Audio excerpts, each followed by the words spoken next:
morning, everyone. Today is the day we can commemorate a founding teacher of Won Buddhism, Master Sotaesan's Nirvana anniversary. In remembrance about our founding teacher, Sotaesan's Nirvana Day, we honor all spiritual teachers and guides who have passed away. I pray for the complete deliverance of all those teachers and ancestors who passed away. I sincerely pray that their spirit stay with us as great teachers. In honor of this anniversary day, we usually share stories about our personal connections with those teachers. This morning, I'd like to share my stories about my connection with MyungTawonim. She's right there. Before I took the path of being an ordained practitioner, I worked as a school teacher for a while. In 1992, I transferred to the Wonkwang University's Won Buddhism department in the third year. I met Reverend Yu there, and we are the class of 1995. After my ordination, I was assigned to the Silim Won Buddhist temple in Seoul. It was there where I met MyungTawonim for the first time. At that time, most of my friends, gyomnims, told me that MyungTawonim was ranked in the top 5 female teachers for their enthusiastic heart when it comes to reaching out to people. I was nervous and curious about who MyungTawonim was. The Silim Won Temple was a big temple, which ran a daycare center as well. Its temple life was busy. Just like my friends described, MyungTawonim had tremendous energy when it came to spreading Dharma and mind practice.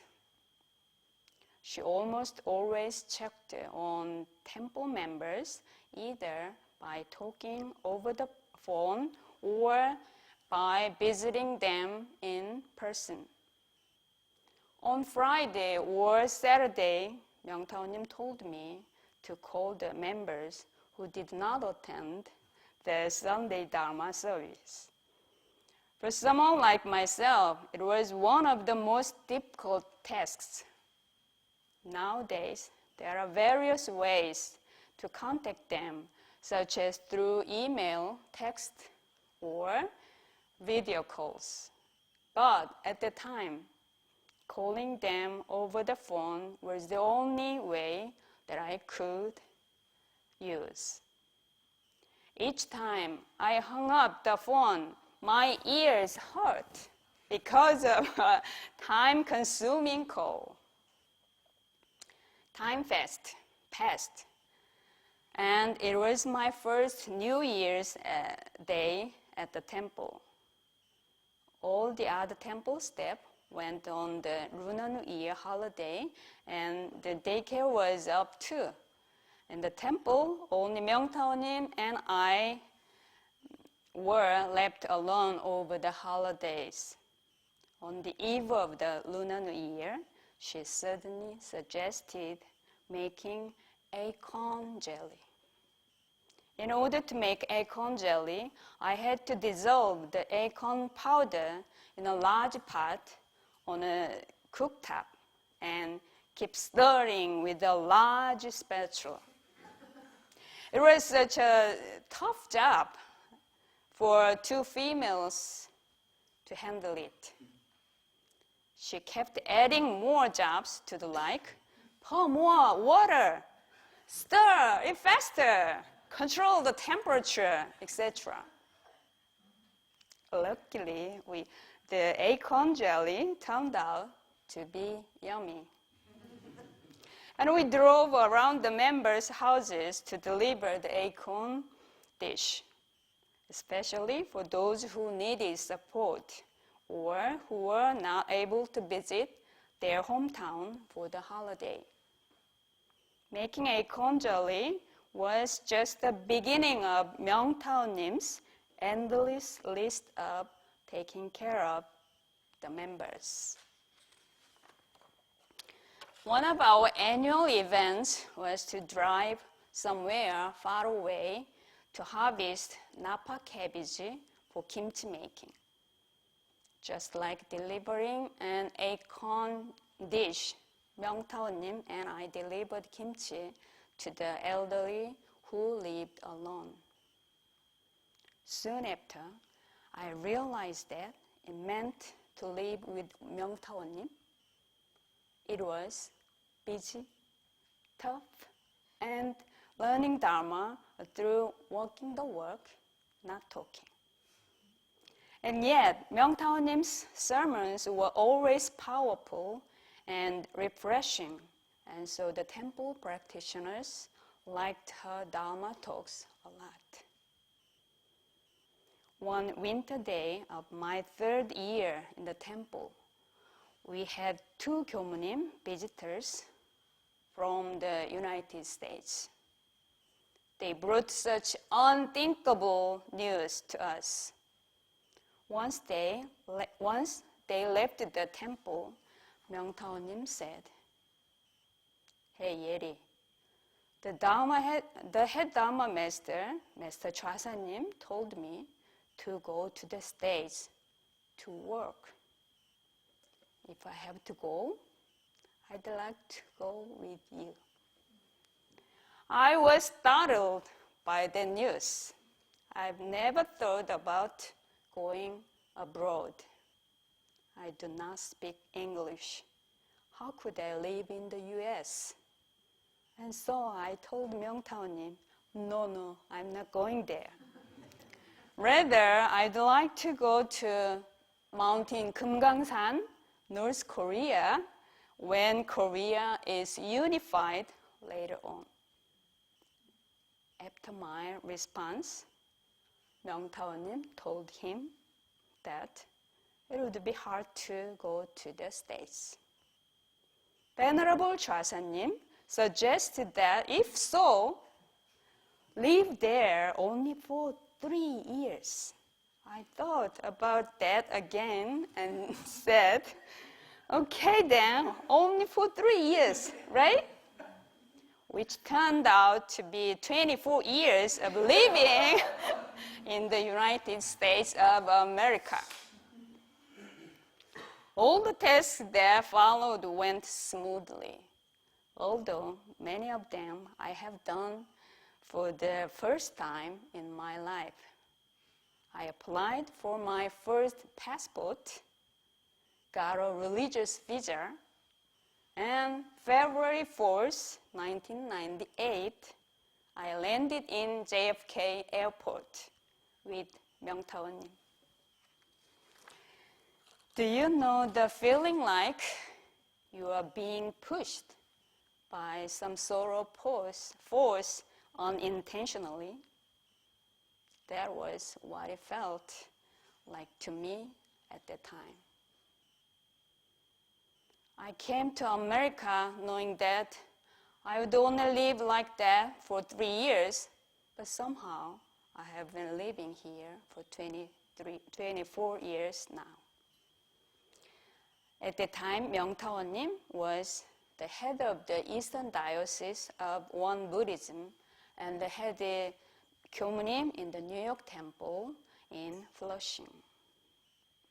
Starting out as a junior Gyomunim, I carried out my Dharma work while my position of the temple was promoted over the years. Whereas MyungTawonim remained the head 교무님 for the Eastern Diocese of Won Buddhism. While living in the Flushing Temple in New York, we supported the establishment of 6 new Won Buddhist temples in Miami, Houston, North Carolina, Richmond, Boston, and Atlanta, Georgia. It was made possible because of the unfathomable hard work of the sponsors and the teachers.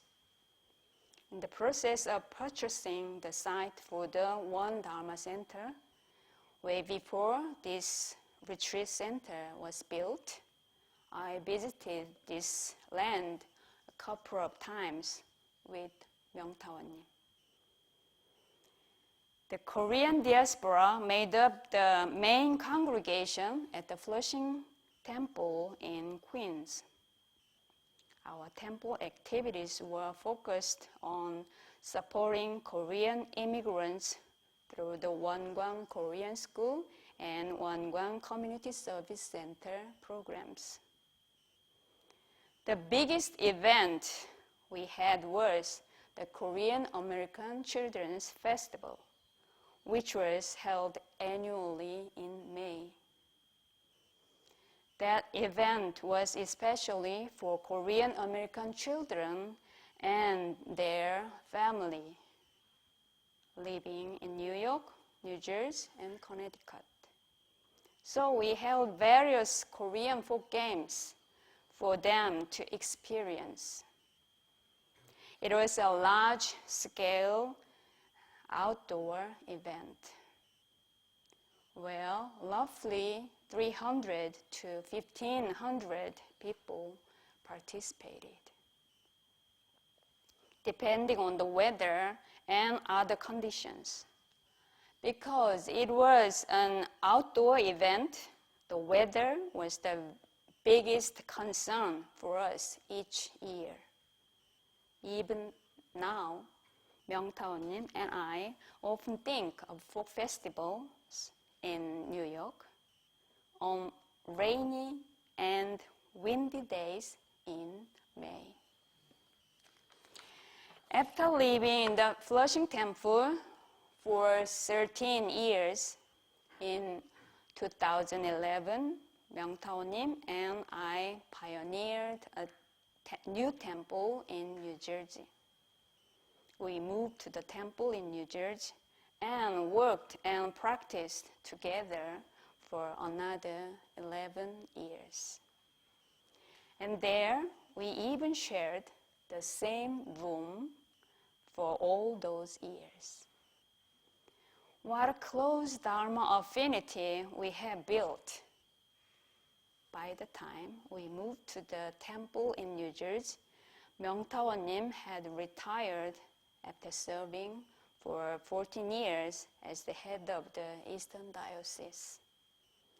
So her time in the New Jersey temple was more like volunteering, or she became like a junior 교무님, as I did for her years ago. She diligently supported me as I actively spread the Dharma. At the time, the temple building had not been purchased yet, so we started gathering in a farm building about 10 minutes from Exit 7, New Jersey Turnpike. The farmland was as large as the One Dharma Center. During the 3 months we were there, the current New Jersey temple location was purchased. An interior work for use as a temple building and public hearings for activity permits were prepared. Let me share one episode from the farmland. One day in February 2011, when white snow covered the whole world, I looked out the wide window of the house and saw countless flocks of gray ducks flowing into the garden in the distance. They stayed there for a while and then flew away again. I was wondering what they were looking for in the snow. What made them fly to this spot and stay there? MyungTawonim and I were very curious, and so we decided to go and find out why. We drove there on a day when the snow melted a bit. Later on, I learned that, unlike myself, MyungTawonim was thinking about something else. She thought that probably ducks laid eggs there, and so she could have gathered the eggs, sold them, and made money. Her mind was on how to create any possible resources to start a new temple. Anyway, we went there together, and to our surprise, what we found was a lot of excrement. And more importantly, when I looked even more closely, there were napa cabbage sprouts. I also found neni, which were Koreans' favorite spring wild herbs. The moment I saw these natural resources, I thought to myself, I don't want to yield these fresh vegetables to ducks. I waited until the cold winter days broke. Then, one fine day, I went out there with a knife and a basket and started to harvest those vegetables. I made soup and other side dishes with them. It was very delicious. And so, next time, I gathered up a few of the temple members to go there. And together, we harvest them and share them with all the one Buddhist temples in the States. We had abundant harvest, and so we sold the vegetables to buy an electric rice cooker for community lunches serving the congregation. Soon after, we were able to earn several $1,000 by digging up those herbs. And it led me to the next journey of temple life. However, after working for a month and a half, MyungTawonim and my body could not bear the hard labor anymore.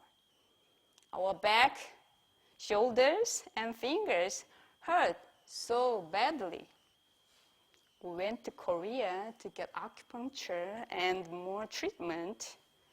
After all, we spent some money to get those treatments. But whenever we think of those days, it makes us smile.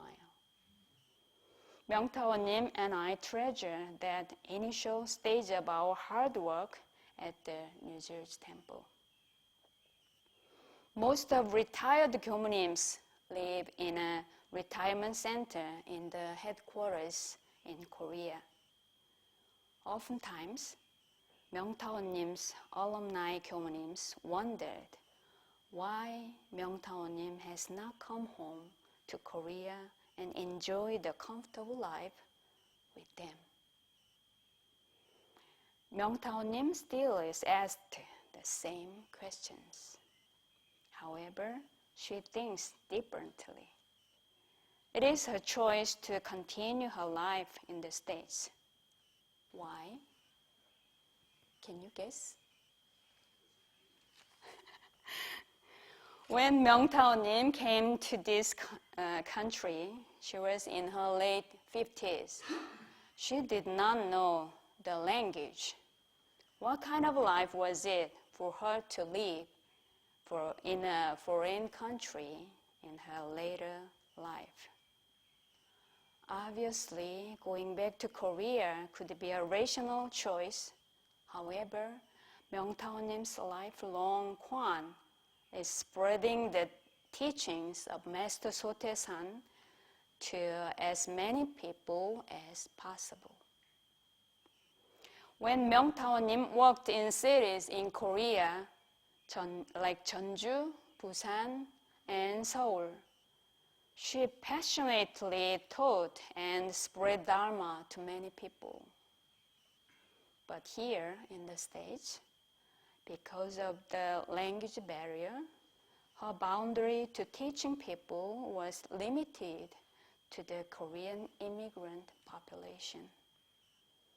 And so she made a vow for her next life. In her next life, she wants to spread the Dharma to English congregations as freely as possible. With that vow, she studied English hard to get citizenship and became a citizen of the United States of America 15 years ago. A few years ago, MyungTawonim started to copy the Dharma discourse of Master Sotaesan in English. This morning, I shared only a tiny bit of my story with MyungTawonim. Our life journey began in Seoul, continued in Flushing, New York, then on to New Jersey, and finally here in the One Dharma Center.